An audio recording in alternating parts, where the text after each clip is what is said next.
Why are we so interested in lights? Why do we like to look at them?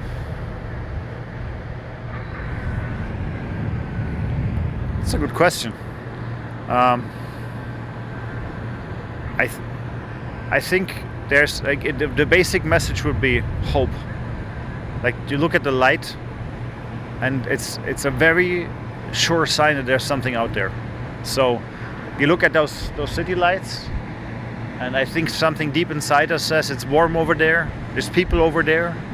There's people living their lives over there. I mean, our eyes are attracted to light, right? We're a day active species. So our eyes, our psyche, our whole being depends on seeing something.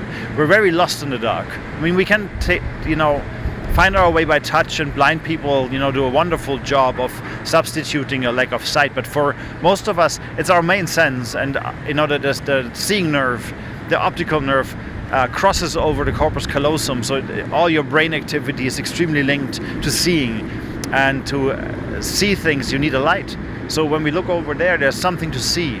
There's a signal that says there is something there, and it's sending out light. And that light means if we go over there, we can see it too.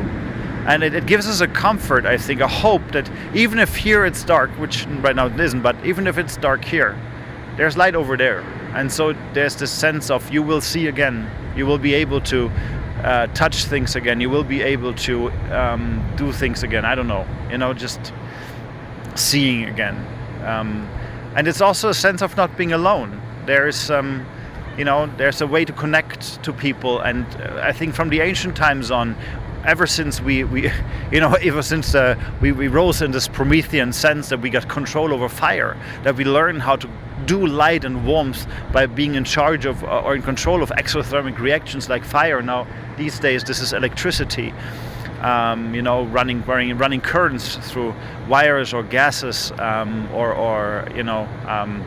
those diodes to make them shine, to send out a signal. And our main sense of direction, sense of interaction, sense of something there is totally connected to light. I mean, if you're afraid in the dark and there's a strange shape in the dark, you switch on the light, because then you get more information that you can see that it's actually just a shadow, actually just a tree, actually just nothing.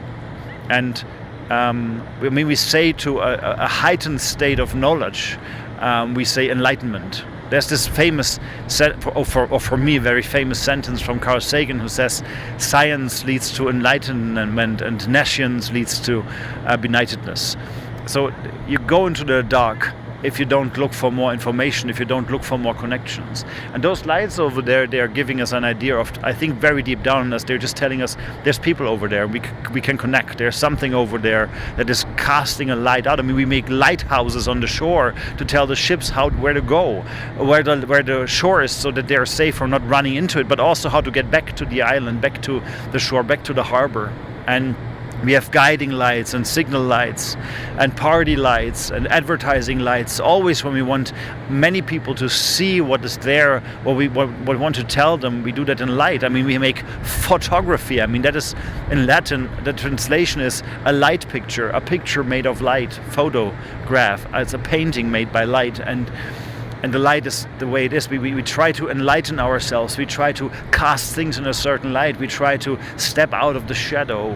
When you go on stage, you're the sole person in the light, and the rest is in darkness, because you're the person they're coming to see. You're the one who has all the information on it, so it gets cast back to those people that want to see.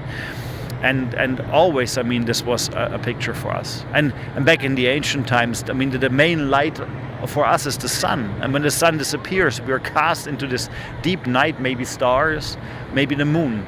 But the moon also is the sun, right? Just on the mirror reflection. But if you look up and you see the stars, even today, with our telescopes that can catch the light from millions and millions of light years away, it's an incredible distances that we can actually catch light and kind of make sense of it. The new James Webb telescope that went up last year can catch light even farther away than Hubble ever did, and it's bringing us beautiful pictures. It's not showing us the darkness. It's not showing us what we can't see, not the dark matter. It shows us what is the light where the suns shine, where the reactions happen, where anything is actually. If we would go out into the stars, we wouldn't aim for a dark spot. We would aim for the lights. And maybe with our whole society, maybe even within us. That's the whole task of being, is to aim for your own light and not for your darkness, because we all have it, right? We all have so many dark spots where we don't know our way around and where we may be overwhelmed by shitty thought or, primal instincts and might go awry, might not become who we want to be. So if you walk towards the light, there's a bigger chance of something to connect with. And so I think in the deepest sense, it means to see. Light means to see, and lights in the distance, in the darkness, are beautiful to us because it's not dark there, and because it's not just the whole valley over there is cast at night. No, there's singular points of light that are shining their message out and that are connecting to a pattern of a city, and that's beautiful. I think it's just hope. There's something there, right? We know there's something there because something's sending that light, so we could go there and we could see what is there. And there wouldn't be darkness. And that's beautiful, I think. Maybe as an afterthought, maybe a lot of what we do with personality development and therapy and organizational development and what we're trying to do when we help people in politics, maybe a lot of this has to do with, like, where's your light? And don't you want to go towards it? And would you like not to look at the darkness? Like, there's lots of darkness over there, but what we look at is the lights. And the darkness is all right. It's not bad that it's there. It's just we look at the lights, and looking at your own light. Maybe that's more looking at the light than the darkness. Maybe that's a good way to paraphrase in a very poetic kind of sense. What we're doing is hope. There's light, and you could walk towards it, and you're not alone. So that's beautiful.